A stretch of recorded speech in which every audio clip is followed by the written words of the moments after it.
کتاب مثالی ماں، پہلا باب، زمانہ حمل اور پیدائش کے بعد کی اہم ہدایات۔ اللہ تعالیٰ کی جانب سے صف نازک کی حیثیت رکھنے والی عورت کے بدن کو ایک عظیم تحفہ یہ عطا کیا گیا ہے کہ وہ بچوں کو پیدا کر سکتی ہے۔ ان کی نگہداشت، پرورش اور ان کی مکمل نشو و نما کے فرائض نبھانے کی اپنے اندر مکمل طور پر صلاحیت رکھتی ہے۔ کسی بھی خاتون کی زندگی میں حمل کے مراحل بہت ہی اہمیت کے حامل ہوتے ہیں۔ ذیل میں دوران حمل اور پیدائش کے بعد کی چند اہم ہدایات تحریر کی جاتی ہیں۔ نمبر 1، حاملہ ہونے پر اللہ تعالیٰ کا شکر۔ حاملہ عورت کو چاہیے کہ وہ حمل ٹھہر جانے کا یقین ہو جانے کے بعد اللہ تعالیٰ کا خوب شکر ادا کرے کہ اللہ تعالیٰ نے مجھے ایک عظیم نعمت سے نوازا ہے، جس نعمت کے لیے بہت سے لوگ زندگی بھر تمنائیں کرتے ہیں کہ اللہ تعالیٰ ہمیں صالح اولاد کی دولت سے مالا مال فرمائے، لیکن ان کے مقدر میں نہیں ہوتی، یہاں تک کہ اللہ تعالیٰ کے جلیل القدر عظیم بندے انبیاء علیہ السلام بھی صالح اولاد کے لیے خوب گڑ گڑا کر دعائیں فرمایا کرتے تھے۔ حضرت ابراہیم علیہ السلام نے اور حضرت زکریہ علیہ السلام نے اپنی آخر عمر میں صالح اولاد کے لیے بہت تڑپ تڑپ کر دعائیں فرمائیں۔ لہذا ہر مسلمان عورت کو چاہیے کہ وہ خوب شکر کرے۔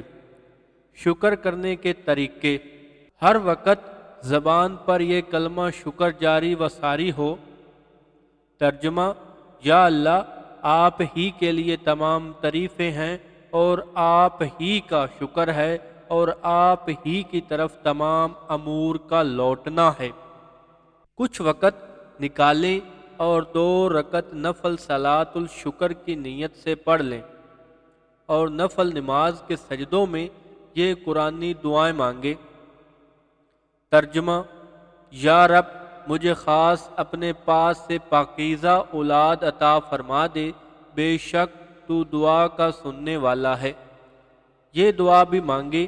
ترجمہ: یا رب، مجھے بھی نماز قائم کرنے والا بنا دیجئے اور میری اولاد میں سے بھی ایسے لوگ پیدا فرمائیے جو نماز قائم کریں، اے ہمارے پروردگار، اور میری دعا قبول فرما لیجئے۔ دل سے شکر کرے۔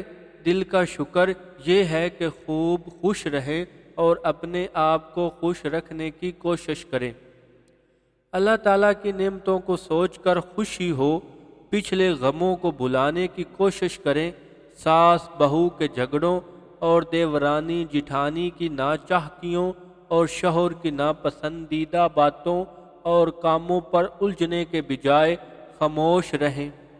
اپنے جگر کے ٹکڑے کی خوشی میں سب کے ساتھ ایسا بھلا معاملہ کریں کہ کسی کو تکلیف نہ ہو، اور اگر کسی کو تکلیف پہنچے تو معافی مانگ لیں اور فوراً اس جھگڑے کو بھول جائیں۔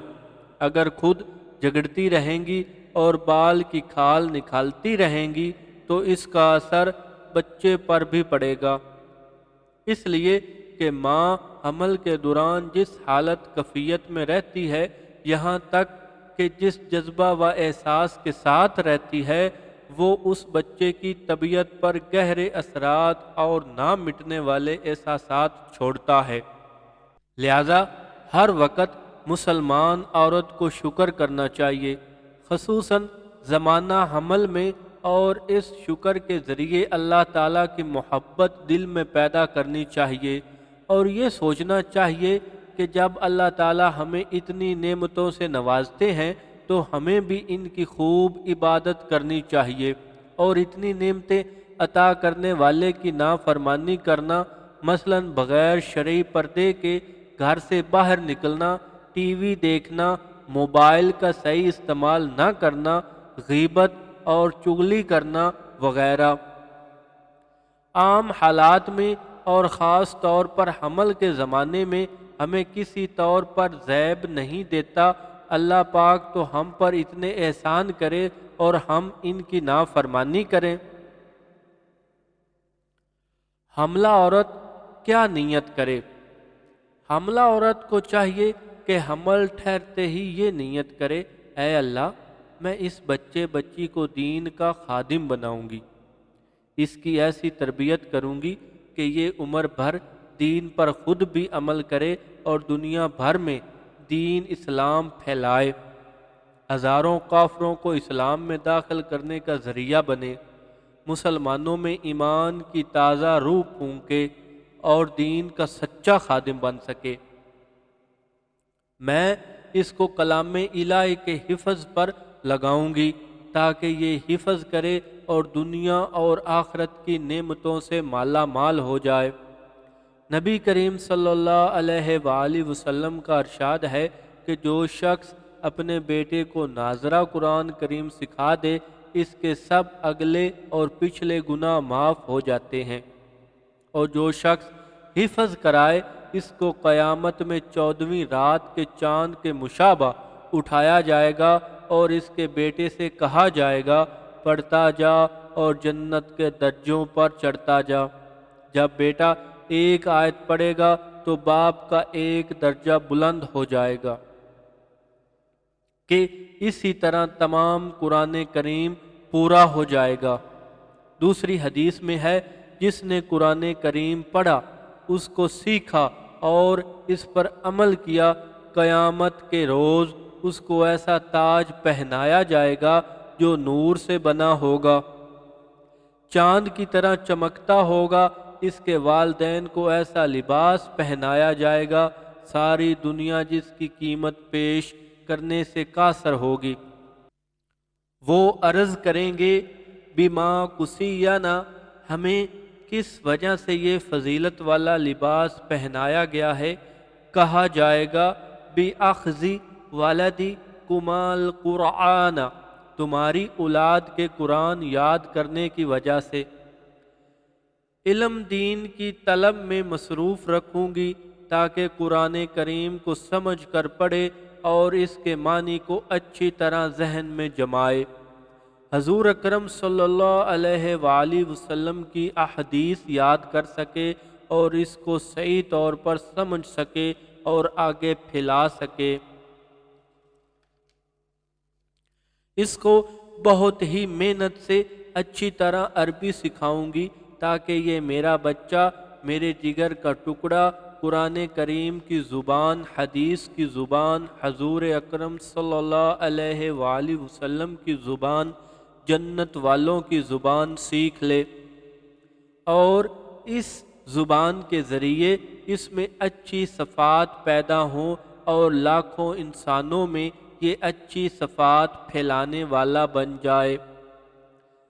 حضرات صحابہ کرام اور صحابیات رضی اللہ تعالی عنہم کے واقعات ذہن میں رکھیں اور انہیں مقدس ہستیوں کی اتباع کی دوسروں کو دعوت بھی دیتی رہیں اور دعا بھی کرتی رہیں، اے اللہ میری اولاد میں بھی ان حضرات جیسے دینی جذبات پیدا فرما اور میرے بیٹوں اور بیٹیوں سے بھی آپ دین کا کام لے لیں جیسے صحابہ کرام رضی اللہ تعالی عنہم سے لیا، اور اس کے لیے حمل کے دوران ہی رسالہ حکایات صحابہ اور کتاب حیات الصحابہ مترجم مولانا احسان الحق صاحب کا مطالعہ کرتی رہیں۔ ماں جیسی نیت کرتی ہے پیدا ہونے والے بچے پر اس کا اثر ویسا ہی پڑتا ہے، لہذا ماں کو چاہیے کہ کوئی ایسی نیت نہ کرے جس کا نہ دنیا میں کوئی فائدہ ہو نہ آخرت میں۔ اگر شیطان کبھی ایسی بات دل میں ڈالے تو اعوذ باللہ پڑھے اور اللہ پاک کی بارگاہ میں گڑ گڑا کر دعا مانگے کہ یا اللہ ہماری اور ہمارے ہونے والے بچے کی شیطان سے خوب حفاظت فرما۔ نیت کا اثر حیات الحیوان میں ایک واقعہ لکھا ہے کہ جب آدم علیہ السلام دنیا میں تشریف لائے تو جنگل کے تمام جانور آپ کو سلام کے لیے حاضر ہوئے اور آپ سلام کے جواب کے ساتھ ساتھ ان کی ضروریات کے مطابق ان کو دعائیں دیتے رہے۔ اسی طرح ہرن کے ایک ریوڑ کو بھی پتہ چلا کہ اللہ تعالیٰ کے نبی آئے ہیں تو وہ بھی ملنے گئے۔ آپ نے ان کے لیے بھی دعا فرمائی اور ان کی پشت پر ہاتھ پھیرا۔ آپ کے ہاتھ پھیرنے کی برکت سے اللہ تعالیٰ نے مشک جیسی قیمتی چیز ان میں پیدا فرما دی۔ جب باقی ہرنوں نے دیکھا تو معلوم کیا کہ تمہارے اندر یہ قیمتی چیز کہاں سے آئی؟ انہوں نے بتایا کہ اللہ تعالیٰ کے نبی آدم علیہ السلام کی زیارت کرنے گئے تھے تو انہوں نے ہمارے حق میں دعا فرمائی اور ہماری پشت پر اپنا دست مبارک پھیر دیا۔ یہ سن کر باقی جانور اونٹ، گائے وغیرہ بھی آپ کی خدمت میں حاضر ہوئے۔ آپ نے ان کے لیے بھی دعا فرمائی اور ان کی پشتوں پر بھی ہاتھ پھیرا، لیکن ان کے اندر مشک جیسی کوئی چیز پیدا نہیں ہوئی۔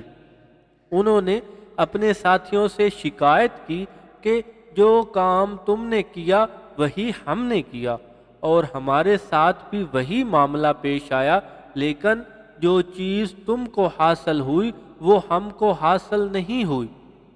کیا وجہ ہے؟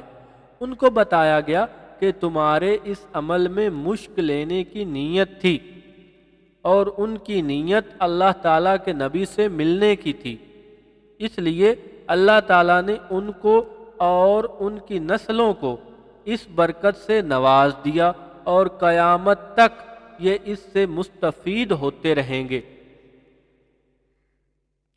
دوران حمل اللہ کی قدرت اور وحدانیت کو یاد کرنا۔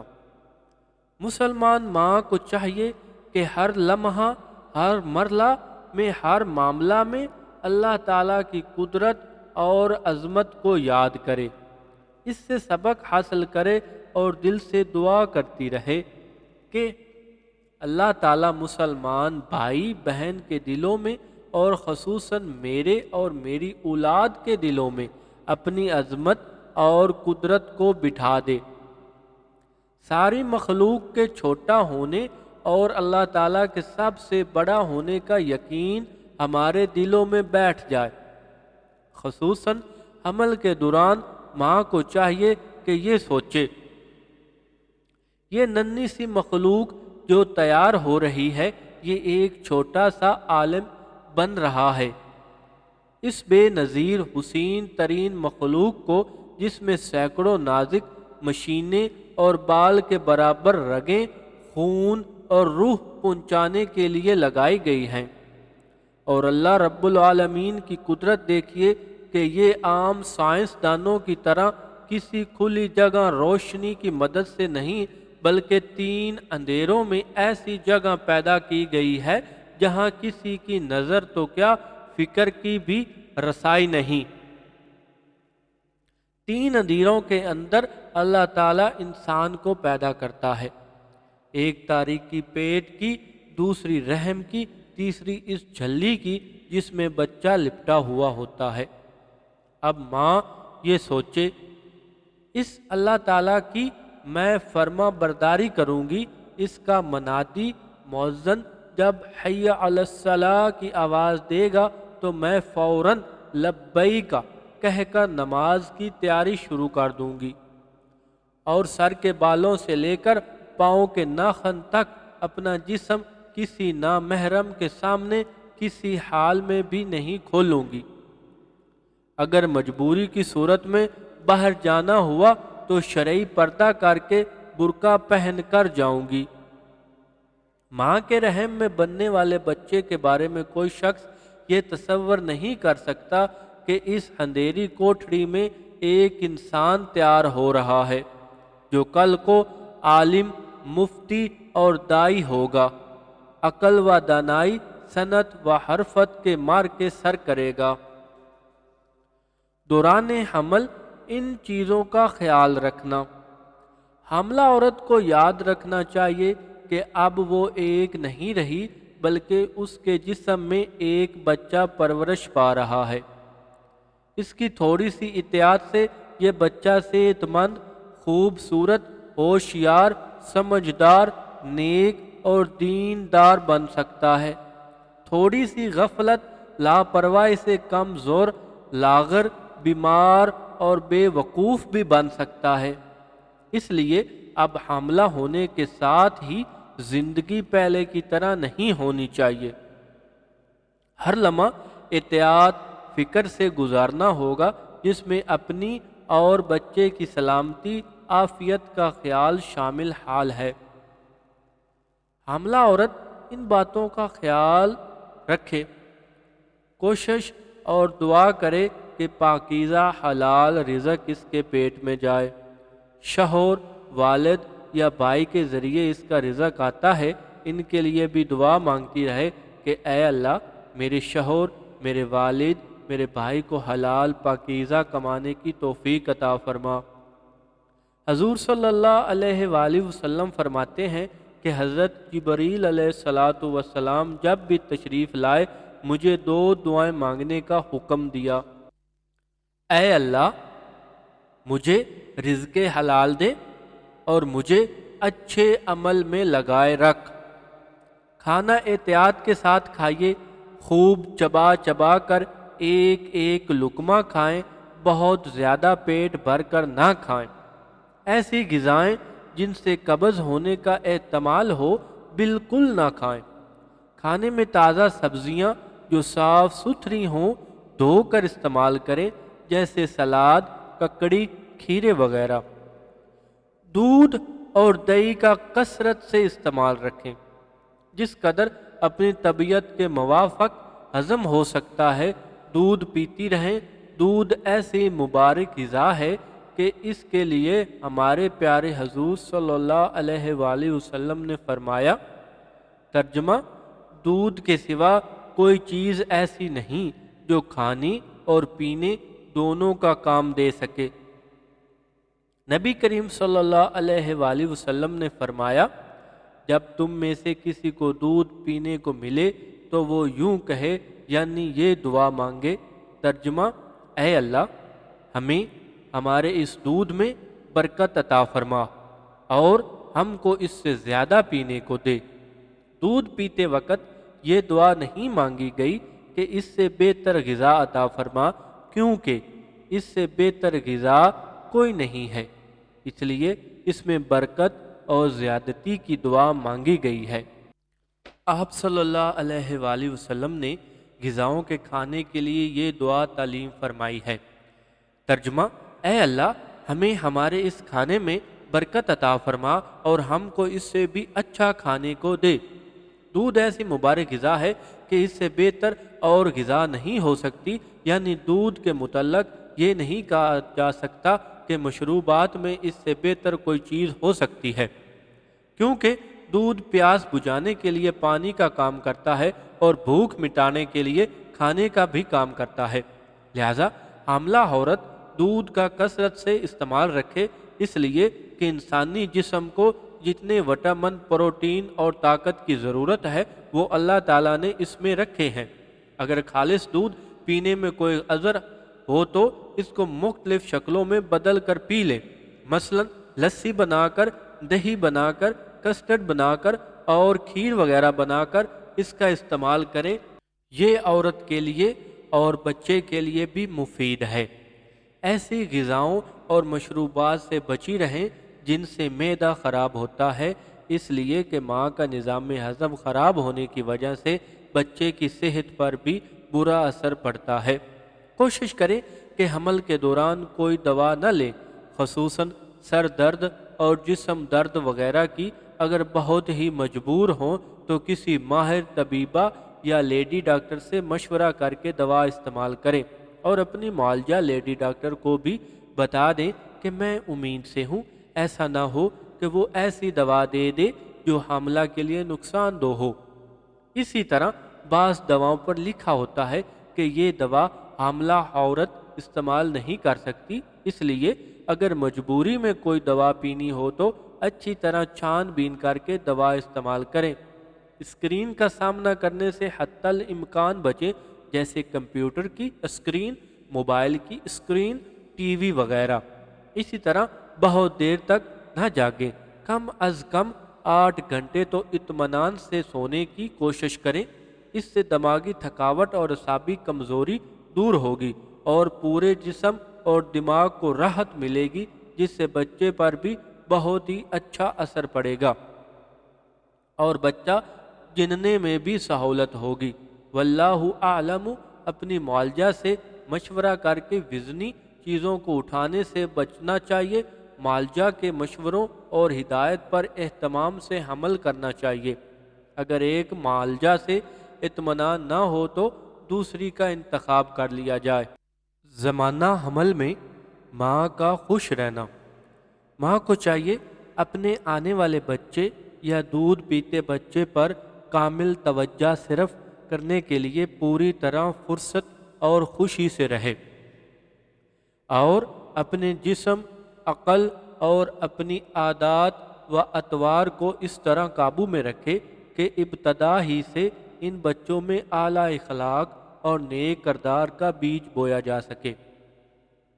اس لیے ماں اپنے آپ کو بہت زیادہ خوش رکھنے کی کوشش کرے، کیسے بھی برے حالات ہوں مایوس نہ ہو، مثبت سوچوں کے ذریعے اپنے غم کو دور کرنے کی کوشش کرے۔ کہتے ہیں کسی حکیم ماں سے کسی نے پوچھا، یہ بچہ اتنا روتا کیوں ہے کہ کسی حال میں چپ ہونے کا نام نہیں لیتا؟ سمجھدار ماں نے غم کے آنسو بہاتے ہوئے جواب دیا، یہ بچہ جب پیٹ میں تھا تو اس کے والد نے مجھے بہت ہی رلایا تھا، اس کا اثر اس بچے پر بھی پڑا۔ اس لیے عربوں کے ہاں زمانہ جاہلیت میں بھی جب ان کی عورتیں حاملہ ہوتی تو ان کو بہت ہی زیادہ خوش خرم، بے خوف و خطر رکھا جاتا تاکہ بچہ جری، بہادر، نڈر اور سخی پیدا ہو۔ ہمت والی عورت اور سمجھدار عورت ہر حال میں خوش رہنے کے طریقے سیکھ لیتی ہے، کانٹوں ہی سے پھول چن لیتی ہے۔ اپنے آپ کو خوش رکھنے کے لیے کتاب جو تم مسکراؤ تو سب مسکرائیں کا ضرور مطالعہ کرنا چاہیے۔ مختصراً کچھ دعائیں اور تدابیریں ہم لکھ دیتے ہیں، انشاءاللہ تعالی ان دعاؤں کے مانگنے اور ان تدبیروں پر عمل کرنے سے بہت سے غم اور فکریں دور ہو جائیں گی۔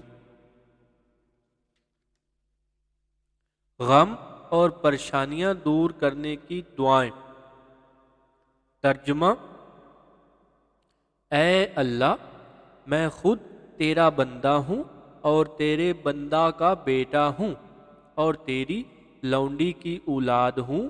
میری پیشانی کے بال تیرے ہاتھ میں ہیں، یعنی پورا پورا آپ کے قبضہ میں ہوں۔ میرے حق میں تیرا جو فیصلہ بھی ہو وہ نافذ ہونے والا ہے اور تیرا جو حکم ہے وہ سب انصاف ہی انصاف ہے، اور میں تیرے ہر اس نام کے وسیلہ سے تجھ سے سوال کرتا ہوں جو تو نے خود اپنی ذات پاک کا مقرر فرمایا ہے یا اپنی کتاب کے ساتھ اس کو اتارا ہے یا اپنی مخلوق میں بذریعہ اعلام جس کو بھی تو نے بتایا ہے، یا خاص اپنے ہی علم غیب میں اس کو پوشیدہ رکھا ہے کہ تو قرآن عظیم کو میرے دل کی بہار، میری آنکھ کا نور، میرے غم کو دور کرنے والا اور میرے فکر کے ازالہ کا سبب بنا دے۔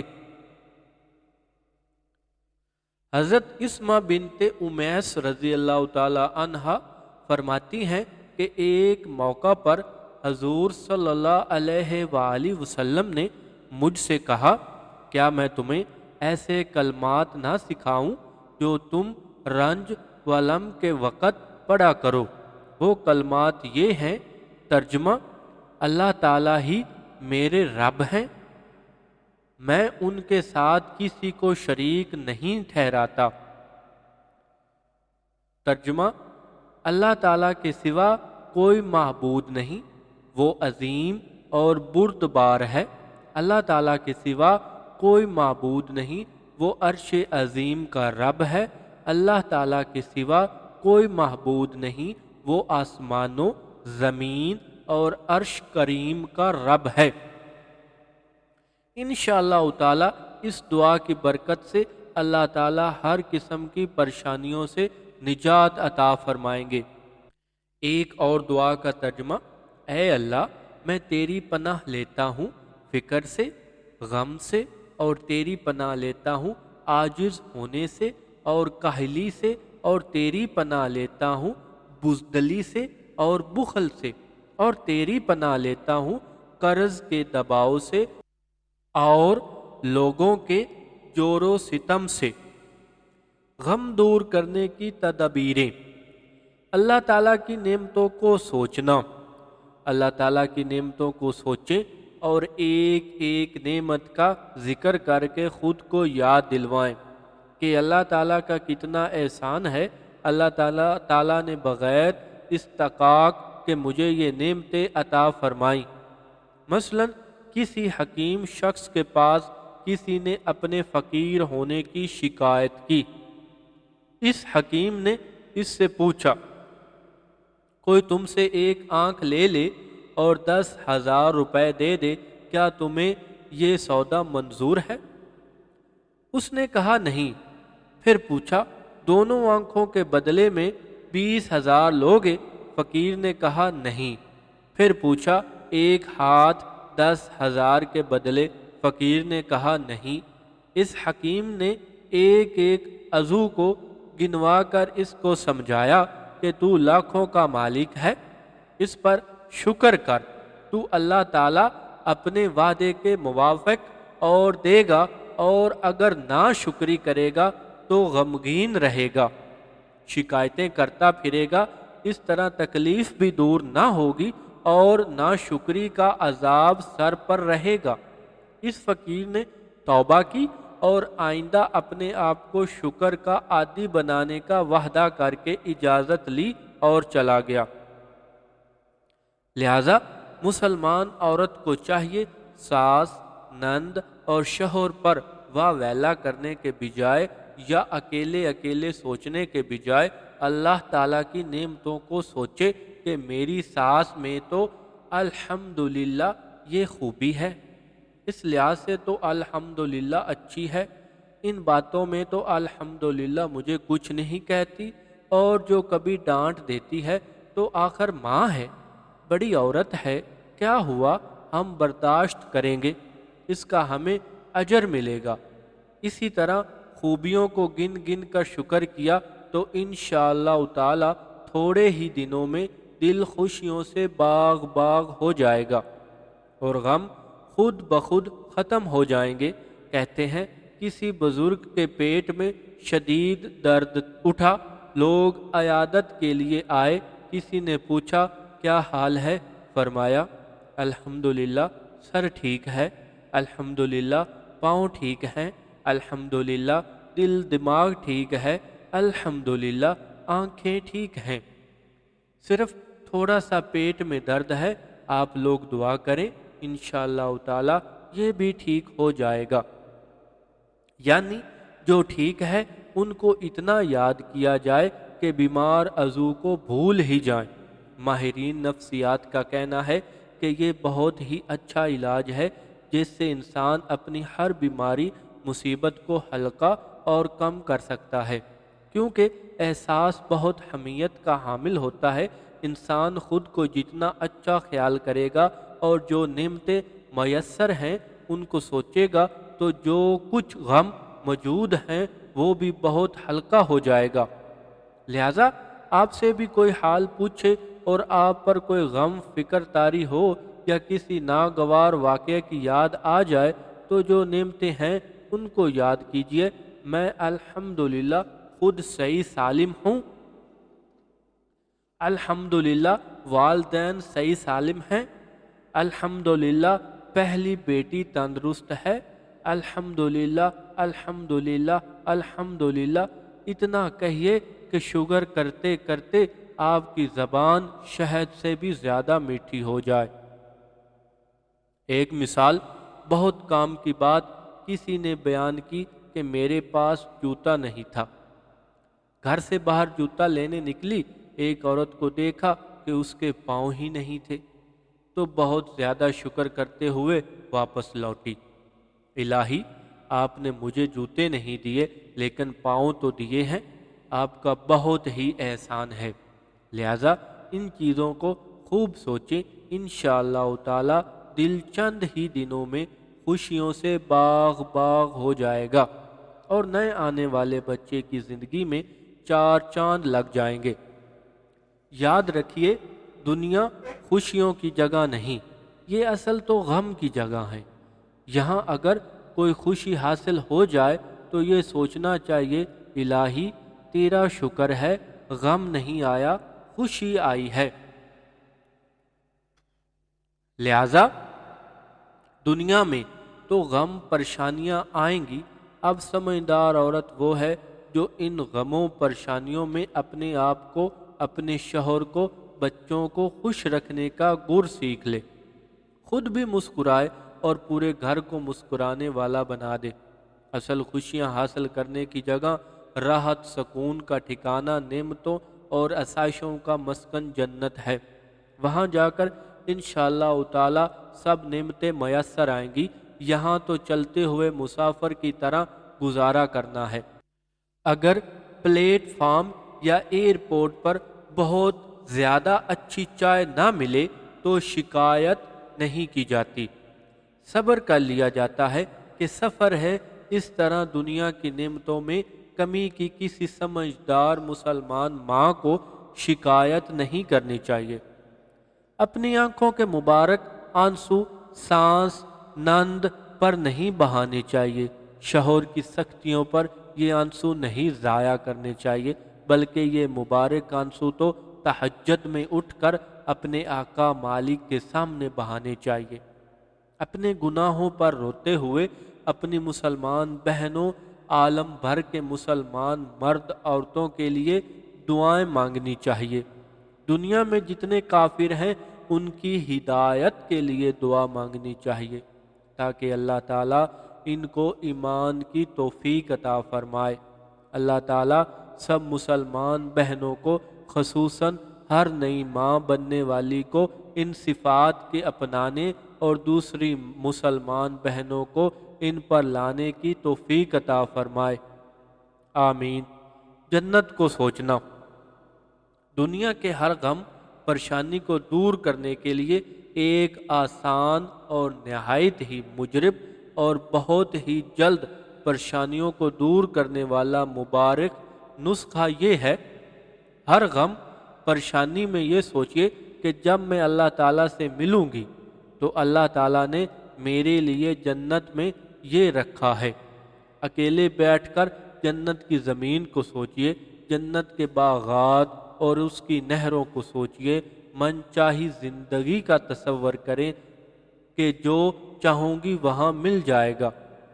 کبھی بیٹھے بیٹھے اللہ تعالیٰ کی زیارت کو سوچئے کہ آج میں اپنی نگاہوں کو ٹی وی جیسے ناجائز ذرائع پر پڑنے سے بچاؤں گی تو یہ نگاہیں اللہ تعالیٰ کی زیارت کے قابل ہو جائیں گی۔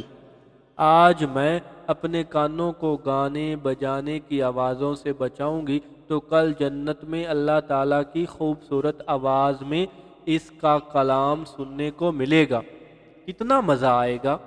اکیلے بیٹھ کر اتنا تصور کر لیں کہ گویا میں جنت میں پہنچ گئی ہوں، اور اس کے لیے کتاب معافل جنت مولانا محمد فاروق حسن زئی صاحب اور سورہ الرحمن، سورہ واقعہ کی تفسیر معارف القرآن مفتی محمد شفیع صاحب رحمۃ اللہ علیہ سے مطالعہ کریں، اور کتاب جنت کا بیان مرتبہ مولانا عمر فاروق صاحب کا مطالعہ کریں۔ ایک ایک نعمت کو سوچئے، انشاءاللہ تعالی چند ہی دنوں میں دنیا میں ہی جنت کا مزہ آنے لگے گا اور ہر پریشانی، مصیبت اور بیماری بہت ہی ہلکی محسوس ہوگی۔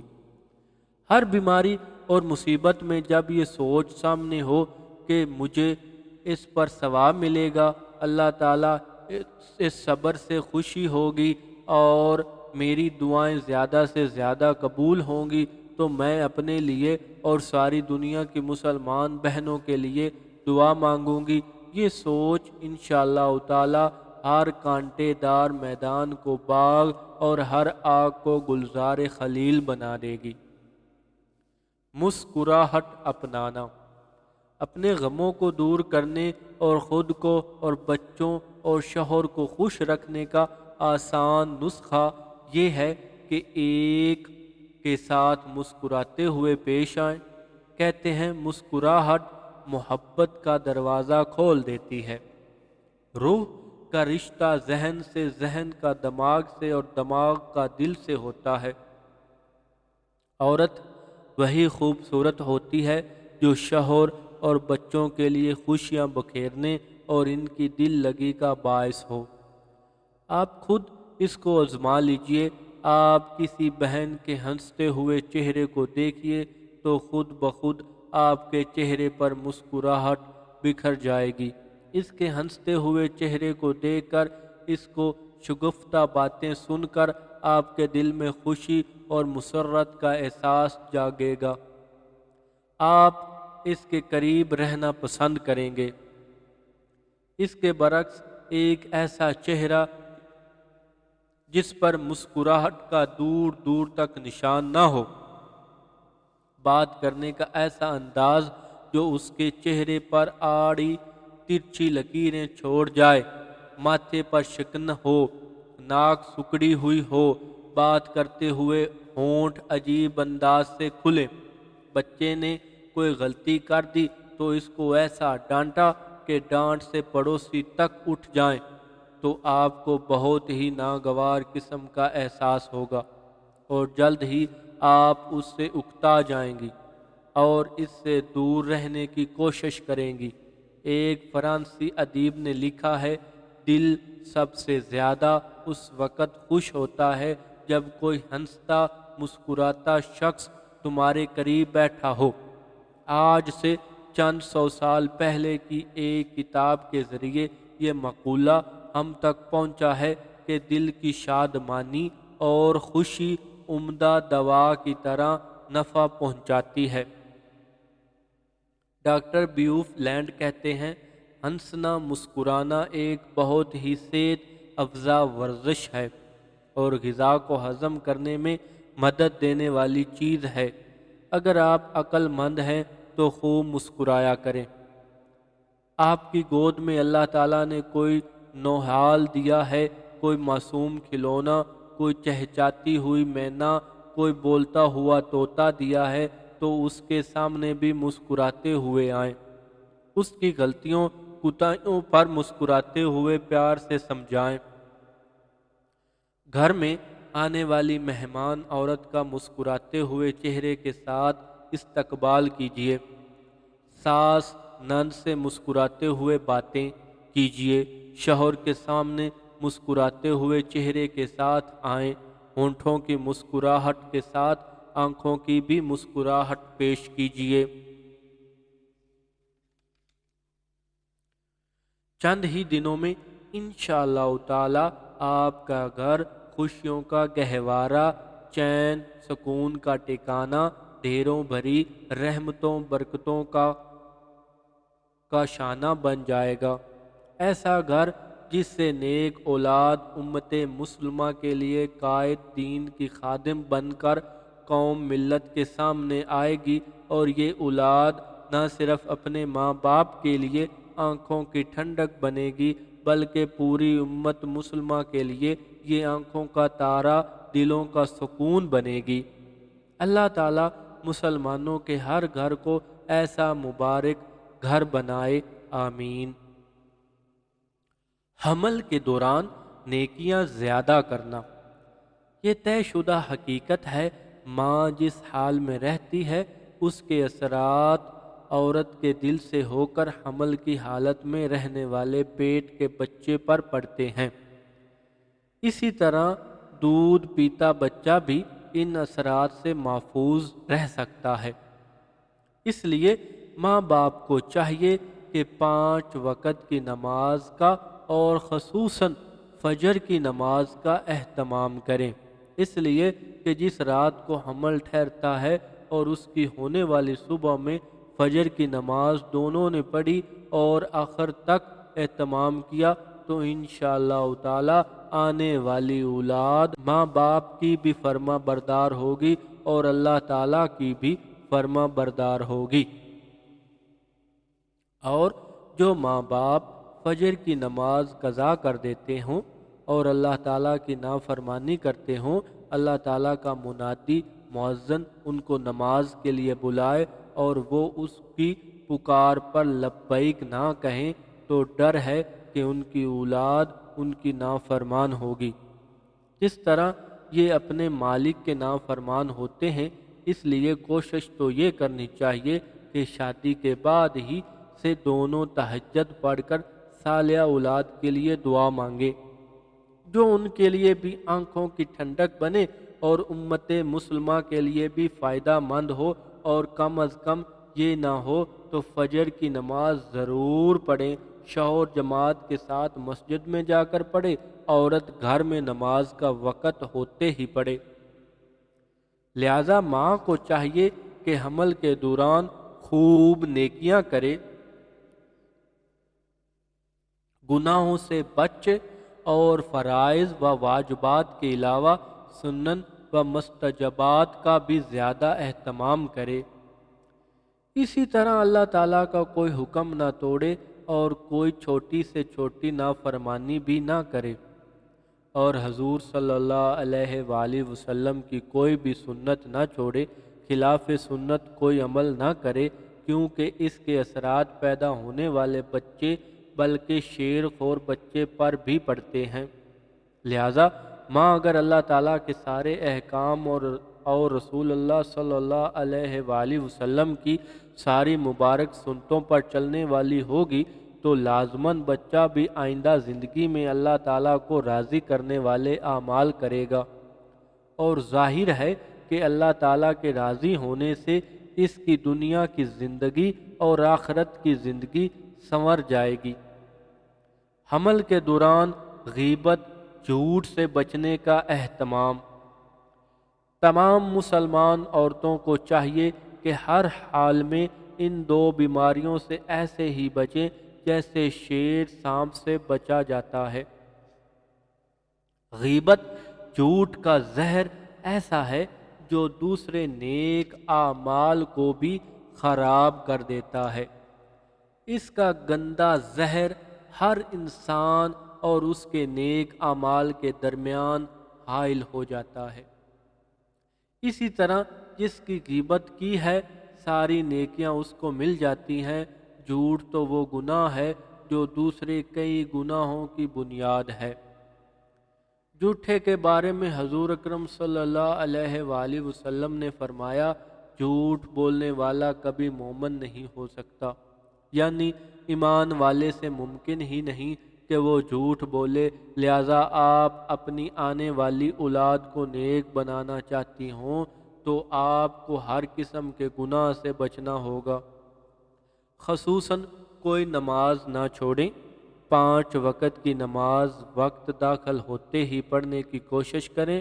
اذان کی آواز سنتے ہی سب کام چھوڑ کر دھیان سے آہستہ آہستہ ہر آیت پر وقفہ کرتے ہوئے نماز پڑھیں، اور کوشش کر کے لمبی لمبی نمازیں پڑھیں، اور ہو سکے تو اشراق، تہجد، چاشت کی نمازوں کا اہتمام کریں۔ ان نمازوں سے دل میں نور آ جائے گا، برائیوں، گناہوں، غیبت، جھوٹ، بے پردگی وغیرہ سے بچنے کی ہمت ہوگی اور نیکیوں پر عمل کرنا آسان ہوگا۔ غیبت اور گناہ کا ایک اثر یہ ہے کہ پھر نیکیوں میں دل نہیں لگتا، نیکیوں کی طرح دل مائل نہیں ہوتا۔ فجر عشاء کی نماز بہت ہی زیادہ بوجھ معلوم ہوتی ہے، پردہ کرنا بہت ہی مشکل معلوم ہوتا ہے۔ غیبت اور جھوٹ سے بچنے کے لیے ہر نماز کے بعد یہ دعا مانگے۔ ترجمہ: اے اللہ، میرے دل کو راہ راست پر لگا، میری زبان کو سیدھا رکھ اور میرے دل کی گندگیوں یعنی کینہ وغیرہ کو دور کر دے۔ آمین۔ غیبت کرنے والی دو عورتوں کا حال۔ نبی کریم صلی اللہ علیہ وآلہ وسلم کے زمانے میں دو عورتوں نے روزہ رکھا۔ روزہ میں اس شدت سے بھوک لگی کہ ناقابل برداشت ہو گئی، مرنے کے قریب پہنچ گئی۔ صحابہ کرام رضی اللہ تعالی عنہم اجمعین نے نبی کریم صلی اللہ علیہ وآلہ وسلم سے اس کے بارے میں پوچھا تو آپ صلی اللہ علیہ وآلہ وسلم نے ان کے پاس ایک پیالہ بھیجا اور ان دونوں کو اس میں قح کرنے کا حکم دیا۔ دونوں نے قح کی تو اس میں گوشت کے ٹکڑے اور تازہ پیا ہوا خون نکلا۔ لوگوں کو حیرت ہوئی تو حضور اکرم صلی اللہ علیہ وآلہ وسلم نے ارشاد فرمایا، انہوں نے حق تعالی شانہ کی حلال روزی سے تو روزہ رکھا اور حرام چیزوں کو کھایا کہ دونوں عورتیں لوگوں کی غیبت کرتی رہیں۔ غور کیجئے، غیبت کی وجہ سے روزہ پورا کرنا اتنا مشکل ہو گیا، اتنی سخت بھوک لگی کہ مرنے کے قریب ہو گئی۔ یہ تو حضور صلی اللہ علیہ وآلہ وسلم کا زمانہ تھا۔ اللہ تعالیٰ نے ہمیں اور قیامت تک آنے والے لوگوں کو بتلا دیا کہ غیبت اور گناہوں کا یہ اثر ہوتا ہے کہ نیک کام مشکل ہو جاتے ہیں۔ بہت سی عورتیں اپنے بچوں کے لیے تعویذ لیتی ہیں کہ بچہ کہنا مانتا ہی نہیں، نماز کے لیے نہیں جاتا، پڑھتا نہیں ہے، تنگ بہت کرتا ہے۔ ایسی عورتوں کو رو رو کر اپنے گناہوں سے توبہ کرنی چاہیے۔ دوسری بات اس حدیث سے یہ معلوم ہوئی کہ جس عورت کو غیبت کی گئی، مثلا ساس کی، دیورانی یا جیٹھانی کی، تو گویا اس کا گوشت کھایا ہوا۔ قرآن کریم میں خود اللہ تعالیٰ نے غیبت کرنے والے کو اپنے بھائی کا مردار گوشت کھانے سے تعبیر فرمایا ہے۔ چنانچہ اللہ رب العزت کا ارشاد ہے، ترجمہ: کیا تم میں سے کوئی یہ پسند کرے گا کہ وہ اپنے مرے ہوئے بھائی کا گوشت کھائے؟ ایک عبرت آموز واقعہ۔ حضرت میمون رحمت اللہ علیہ نے فرمایا کہ ایک روز خواب میں نے دیکھا کہ ایک زنگی کا مردہ جسم ہے اور کوئی کہنے والا ان کو مخاطب کر کے یہ کہہ رہا ہے کہ اس کو کھاؤ۔ میں نے کہا کہ اے خدا کے بندے، میں اس کو کیوں کھاؤں؟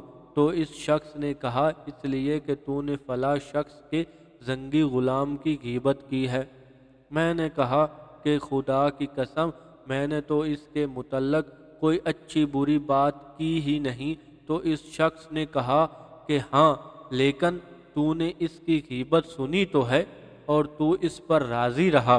حضرت میمون کا حال اس خواب کے بعد یہ ہو گیا کہ نہ خود کبھی کسی کی غیبت کرتے اور نہ کسی کو اپنے مجلس میں کسی کی غیبت کرنے دیتے تھے۔ نبی کریم صلی اللہ علیہ وآلہ وسلم نے ایک مرتبہ چند لوگوں کو ارشاد فرمایا کہ دانتوں میں خلال کرو۔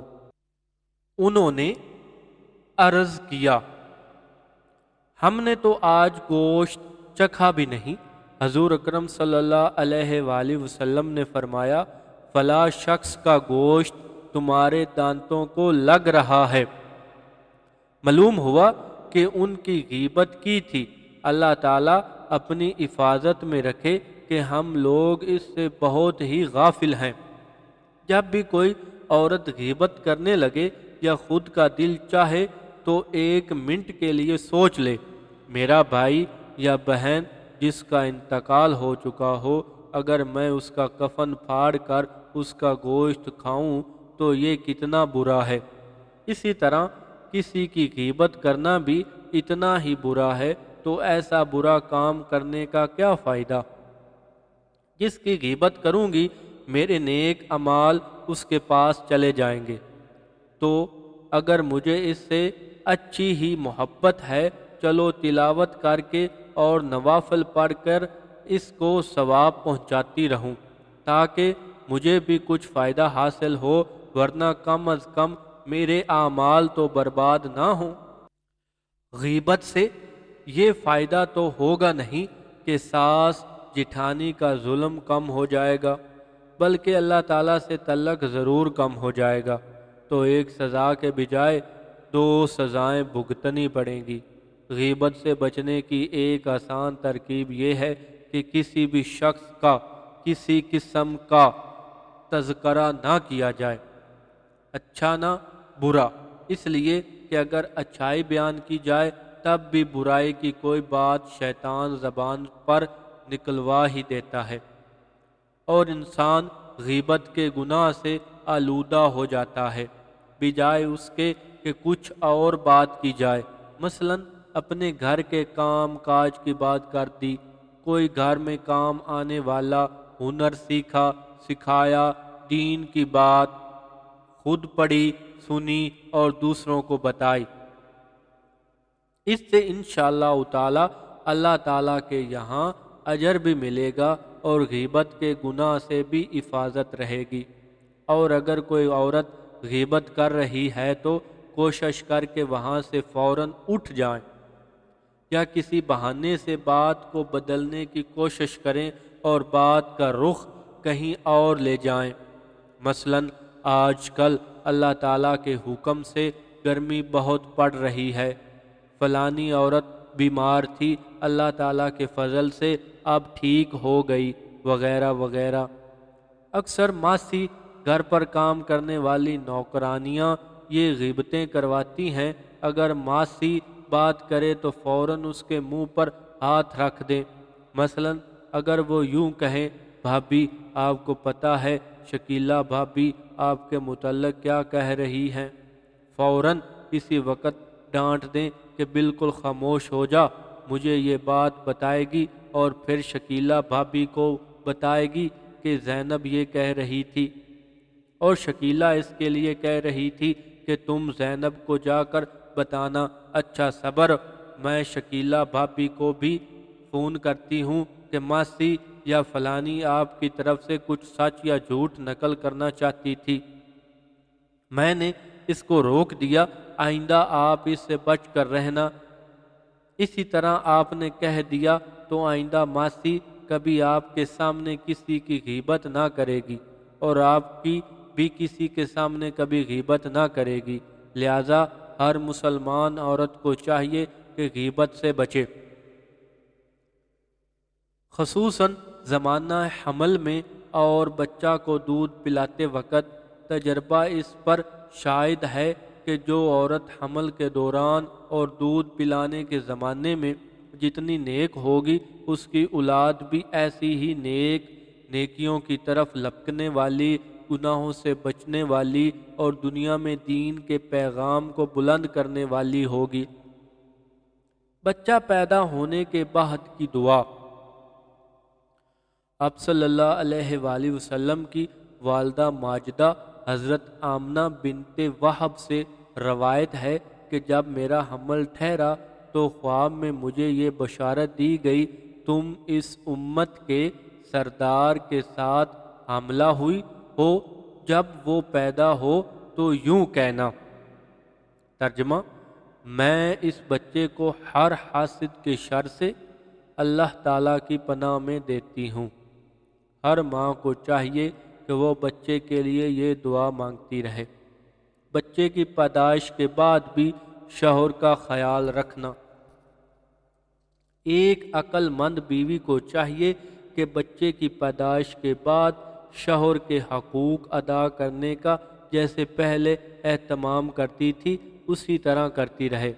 بلا شبہ بچے کی پیدائش کے بعد اس ننھی سی جان کے بہت سارے تقاضے پورے کرنا بیوی کے ہی ذمہ ہوتے ہیں، لیکن ایسی حسن تدبیر سے انہیں انجام دینا چاہیے کہ نہ تو شوہر کو کسی قسم کی پریشانی کا سامنا کرنا پڑے اور نہ ہی بچہ تو توجہ سے محروم رہے۔ مثلاً بچے کی پیدائش سے پہلے یہ معمول تھا کہ شام کے وقت شوہر کے گھر پر آنے سے پہلے نہا دھو کر ہلکا پھلکا بناؤ سنگار اور کنگھی چوٹی کر کے تیار ہو کر شوہر کا انتظار کرتی تھی۔ اب عین اسی وقت بچے کو اللہ تعالیٰ نہ کرے بخار ہو گیا یا کوئی اور مسئلہ پیش آ گیا، کوئی چوٹ لگ گئی جس کی وجہ سے بچہ مسلسل رو رہا ہے، چپ ہی نہیں ہوتا۔ اب اگر بچے کو چھوڑ کر خود تیار ہونے میں لگے تو بچے کو کون دیکھے، اور بچے میں لگے تو شوہر صاحب کی آنکھوں کی ٹھنڈک کے لیے کیا کرے؟ تو اس کے لیے یہ مناسب ہے کہ اپنے اوقات کا صحیح استعمال کرے اور اپنے کام جلدی جلدی نپٹائے۔ اگر پہلے کافی وقت سوتی رہتی تھی تو اب بچے کی ولادت کے بعد زیادہ وقت نہ سوئے، بلکہ سونا کم کر دے اور اپنے دوسرے کام مثلاً بچے کو نہلانا، بچے کو دوا دینا، بچے کو کپڑے پہنانا، شوہر کے کپڑوں کی استری کرنا، شوہر کے لیے بناؤ سنگار کرنا اور ان کے لیے کھانا تیار کرنا وغیرہ کام بھی کرے۔ اس کے ساتھ ساتھ اپنے اوقات میں برکت کی دعا بھی کرے۔ بچے کی پیدائش کے بعد بھی شوہر کا خیال رکھا جائے، ورنہ شوہر جب پہلے والے تعلق اور حمیت میں کمی دیکھے گا تو دل برداشتہ ہو جائے گا، جس کی وجہ سے آپ کو پریشانیوں کا سامنا کرنا پڑے گا۔ اس سے آگے ہم اگلی ویڈیو میں شروع کریں گے۔ اگر اس میں کسی قسم کی تلفظ کی غلطی یا الفاظ کی ادائیگی کی غلطی ہو گئی ہو تو آپ اس میں ہماری رہنمائی کر سکتے ہیں، نیچے اپنی رائے کا اظہار بھی کر سکتے ہیں۔ بہت بہت شکریہ۔